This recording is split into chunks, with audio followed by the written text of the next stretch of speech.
Hi guys, सो आज की class में हम कुछ इकोनॉमिक का इंपॉर्टेंट टॉपिक्स डिस्कस करेंगे, जैसे एवरग्रीनिंग ऑफ लोन्स क्या होता है, इन्वर्टर ड्यूटी क्या होता है, काउंटर वेलिंग ड्यूटी क्या होता है, मनी मल्टीप्लायर और ट्रांसफर पेमेंट्स के बारे में आज हम पढ़ेंगे, जो कि इकोनॉमिक के एक इंपॉर्टेंट टॉपिक्स हैं और एग्जाम में पूछे जा सकते हैं। तो सबसे पहले जानते हैं एवरग्रीनिंग ऑफ लोन्स क्या होता है।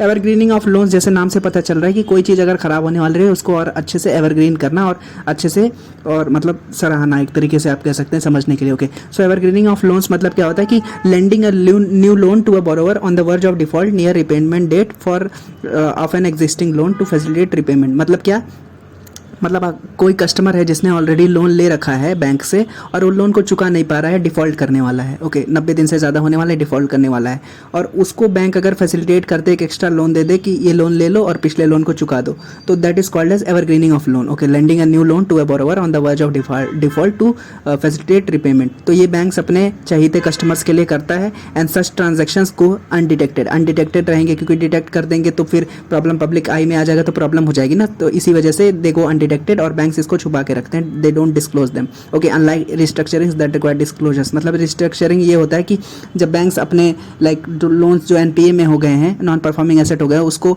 रिकवर करने के लिए एसेट रिकंस्ट्रक्शन कंपनी से अप्रोच करती है ना, तो वो सब कुछ पब्लिक आई में होता है। तो दे इन दैट रिस्ट्रक्चरिंग में क्या होता है, सब कुछ डिस्क्लोज किया जाता है। लेकिन एवरग्रीनिंग ऑफ लोन्स में अपोजिट होता है कि कुछ डिस्क्लोज नहीं किया जाता है, सब कुछ अंदर होता है पर्दे के पीछे। ओके, नेक्स्ट टॉपिक हम पढ़ेंगे इन्वर्टेड ड्यूटी क्या होता है। इन्वर्टेड ड्यूटी ये होता है कि जब import duty on finished goods is lower than the import duty on raw materials. मतलब क्या कि मान लेते हैं आप चाइना से कोई टायर खरीद रहे हैं, ओके, 100 रुपये में, और उस पर इंपोर्ट ड्यूटी सरकार ने 30 रुपये लगाई, 130 रुपये का हो गया। ओके, सो 30% सरकार ने इंपोर्ट ड्यूटी लगाई फिनिश्ड गुड पे जो चाइना से आ रहा है, और उसी तौर पे दूसरी जगह पे अगर आप अपने देश में टायर बनाना चाहते हैं तो उस पर सरकार ने जो रॉ मटेरियल आप टायर का रबर इस्तेमाल करेंगे जो बाहर देश से इंपोर्ट कर रहे हैं, सरकार उस पर कहे कि हम 80% टैक्स लगाएंगे। तो ये तो आपके साथ नाइंसाफ़ी हुई ना, क्योंकि जो चाइना से चीज़ें आ रही है सरकार ने उस पर 30% इंपोर्ट ड्यूटी लगाया, when the import duty on finish goods is lower than the import duty on raw materials.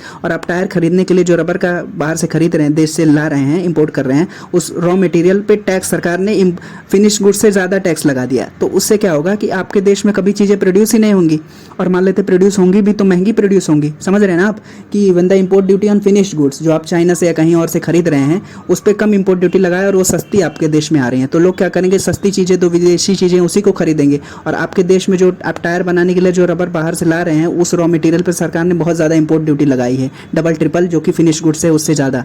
तो उससे क्या होगा कि आपके देश में जो चीज़ें प्रोड्यूस होंगी वो महंगी प्रोड्यूस होंगी, यही बात है। Okay, so it affects the FDI, foreign direct investment हमारे देश में अफेक्ट करता है, डोमेस्टिक वैल्यू एडिशन को भी अफेक्ट करता है, क्योंकि जो इन्वेस्टर भी होगा, फॉरेन डायरेक्ट इन्वेस्टमेंट जो करेगा, वो भी सोचेगा कि यार ये लोग क्या कर रहे हैं कि import duty on finish goods कम रख रहे हैं और साथ अपने देश में जो चीज़ें इंपोर्ट कर रहे हैं रॉ मटेरियल्स उस पर इंपोर्ट ड्यूटी ज़्यादा रख रहे हैं, तो उससे जो प्रोड्यूसर्स होंगे आपके देश में उसको नुकसान होगा और वो कभी भी प्रॉफिटेबिलिटी नहीं अचीव कर पाएगा, चीज़ों को बेच ही नहीं पाएगा अपने देश के अंदर। Okay, so countervailing duty next चीज़ हम पढ़ेंगे। तो काउंटर वेलिंग ड्यूटी कोई सरकार क्यों लगाती है और ये क्या होता है। तो it is an additional import duty imposed on the imported products by the government of a country when such products enjoy export subsidies tax concessions in the country of their origin. मतलब क्या कि counter वेलिंग duty, मान लेते हैं India, Bharat सरकार counter वेलिंग duty किसी चीज़ पर लगा रही है चाइना से जो आ रही है, तो काउंटर वेलिंग ड्यूटी सबसे पहले एक एडिशनल इंपोर्ट ड्यूटी होगी imposed on the imported products जो चाइना से आ रहे हैं, for example by the importing country, India लगाएगा। When such products enjoy export subsidies tax concession in the country of their origin. मतलब चाइना से मान लेते कोई खिलौना आ रहा है और उनके देश में सरकार ने एक्सपोर्ट पे सब्सिडी डाल रखी है वहाँ के जो प्रोड्यूसर्स हैं उसको मुनाफा देने के लिए, और टैक्स कंसेशन दिया वहाँ, मतलब जो जिस देश से आप चीज़ें इंपोर्ट कर रहे हैं उस देश की सरकार ने अपने प्रोड्यूसर्स के लिए जो चीज़ें प्रोड्यूस कर रहे हैं उनको सब्सिडी दे रखी है, एक्सपोर्ट सब्सिडी दी है कि आप ज़्यादा एक्सपोर्ट करोगे तो आपको कंसेशन देंगे, टैक्स कंसेशन, मतलब आपको कम टैक्स देना होगा। तो क्या करेंगे, सस्ते में चीज़ें प्रोड्यूस कर पाएंगे और सस्ते में बेच पाएंगे। तो जब कोई चीज़ आपके देश में सस्ते में आएगी और आपके देश के प्रोड्यूसर सेम चीज़ महंगे में बेच रहे हैं, तो देश के लोग क्या करेंगे, जो सस्ती चीज़ है उसी को खरीदेंगे। तो इसी को मेंटेन करने के लिए, बैलेंस करने के लिए, ताकि डोमेस्टिक प्रोड्यूसर्स का बिजनेस अफेक्ट ना हो, खराब ना हो, तो भारत सरकार या कोई भी देश की सरकार काउंटर वेलिंग ड्यूटी लगाती है। Okay, so countervailing duty is additional import duty imposed on imported goods, okay, when such products enjoy export subsidies tax concession, जैसे कि मैंने बताया, in the country of their origin. Okay, so next चीज़ हम पढ़ेंगे money multiplier क्या होता है। तो मनी मल्टीप्लायर जैसे नाम से पता चल रहा है कि पैसे को मल्टीप्लाई करेंगे और ज़्यादा बढ़ाएंगे। तो it is a term use in economics. It tells us that how much initial deposit is in a banking system can lead too much larger increase in total money supply. मतलब ये हमें बताता है कि मान लेते हैं 100 रुपये है तो आपको उसको कितना मल्टीप्लाई कर सकते हो बैंकिंग सिस्टम के थ्रू, उसे मल्टीप्लायर कहा जाता है। Okay, so it basically tells us how much new money will be created in the economy for every dollar of reserves held by banks. मतलब बैंक्स के पास जितने पैसे हैं रिजर्व्स में, उससे वो कितना और पैसा जनरेट कर सकते हैं, मल्टीप्लाई कर सकते हैं, वो मनी मल्टीप्लायर होता है। ओके, फॉर एग्जांपल आपके पास 100 रुपये एक्स्ट्रा हैं आपके पास में और आप वो बैंक में जमा करा रहे हो, तो बैंक क्या करेगा, उस पैसे को रखेगा नहीं, उससे कुछ रिजर्व्स रख लेगा 10-20 रुपये और बाकी का 80 रुपये लोन के फॉर्म में दे देगा। तो आपने तो जो बंदा लोन लेगा, मान लेते किसी एक्स बंदे ने लोन लिया बैंक से, तो बैंक से 80 रुपये लोन लिया और फिर बैंक्स को बाद में जब पैसे लौटाएगा 80 रुपये, तो साथ में कुछ इंटरेस्ट देगा 10-20 रुपये। तो आपने जो 100 रुपये डिपॉजिट किया था वो तो बैंक में है ही, साथ ही साथ उस बंदे को भी 80 रुपये मिल गए और वो बंदा जब वापस लौटाएगा बैंक को तो वो पैसा लौटाएगा, साथ ही साथ कुछ इंटरेस्ट भी देगा। तो आपके 100 रुपये से इकोनॉमी में कितना सारा पैसा जनरेट हो गया। वही कॉन्सेप्ट है मनी मल्टीप्लायर का कॉन्सेप्ट, कि मतलब बैंक्स कितना ज़्यादा पैसा और जनरेट कर सकते हैं for every dollar of reserves that is held by the banks. Okay, so money multiplier basically inversely proportional होता है कैश रिजर्व रेशियो के। ओके, तो कैश रिजर्व रेशियो वो होता है कि बैंक्स को अपना कुछ रिजर्व के फॉर्म में कुछ सेफ्टी के लिए कुछ पैसे आरबीआई में डिपॉजिट करने होते हैं हर रोज़, तो उसे कैश रिजर्व रेशियो कहा जाता है। मान लेते हैं बैंक्स के पास, किसी बैंक के पास में 100 करोड़ रुपए है, तो उसको मान लेते हैं 5% कैश रिजर्व रेशियो है कि 5 करोड़ आपको आरबीआई के पास में हमेशा रखना है। तो जितना ज़्यादा कैश रिजर्व रेशियो रहेगा, मतलब जितना ज़्यादा बैंक को पैसा आरबीआई के पास में सिक्योरिटी के फॉर्म में जमा करना रहेगा, उतना कम पैसा बैंक के पास बचेगा ना। बैंक के मान लेते हैं कैश रिजर्व रेशियो सरकार ने 30% कर दिया आरबीआई ने, तो बैंक अपना 30 करोड़ रुपए आरबीआई को दे देगा, साथ ही 70 करोड़ रुपए ही बचे बैंक के पास में जिससे वो कुछ कर सके। लेकिन अगर कैश रिजर्व रेशियो घटा रहता तो बैंक के पास ज़्यादा पैसे बचते ना मनी मल्टीप्लायर करने के लिए, मनी मल्टीप्लाई करने के लिए।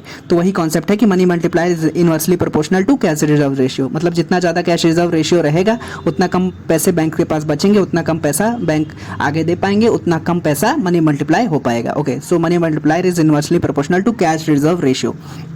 नेक्स्ट चीज़ जो हम पढ़ेंगे वो कहते हैं ट्रांसफ़र पेमेंट।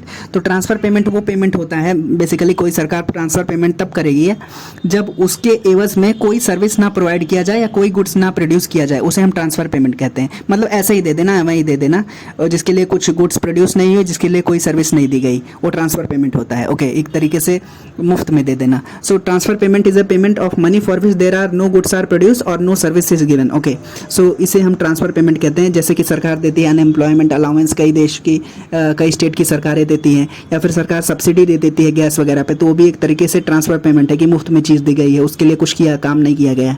साथ ही साथ फर्टिलाइज़र पे सरकार सब्सिडी दे देती है, तो वो भी एक तरीके का ट्रांसफ़र पेमेंट है। ओके, स्कॉलरशिप दे देती है, वो भी एक तरह का ट्रांसफ़र पेमेंट है, उसके लिए कुछ किया नहीं गया काम, ऐसे ही दे दिया, तो ट्रांसफ़र पेमेंट है। ओके, सो ये सब ट्रांसफ़र पेमेंट होते हैं जिसके लिए कोई काम नहीं किया गया या फिर कोई चीज़ प्रोड्यूस नहीं की गई, मुफ्त में दे दिया गया, ये ट्रांसफ़र पेमेंट है। और इसके कुछ एग्जांपल्स जैसे मैंने बताया, सब्सिडी, स्कॉलरशिप, महिला सम्मान योजना में कुछ पैसे दे दिए, लाडली बहना योजना में दे दिए, या फिर किसान सम्मान निधि में कुछ पैसे दे दिए, ये सब ट्रांसफ़र पेमेंट के फॉर्म में मुफ्त में दिए जाते हैं। Okay, so these were the few important topics of economics. Thank you so much for watching.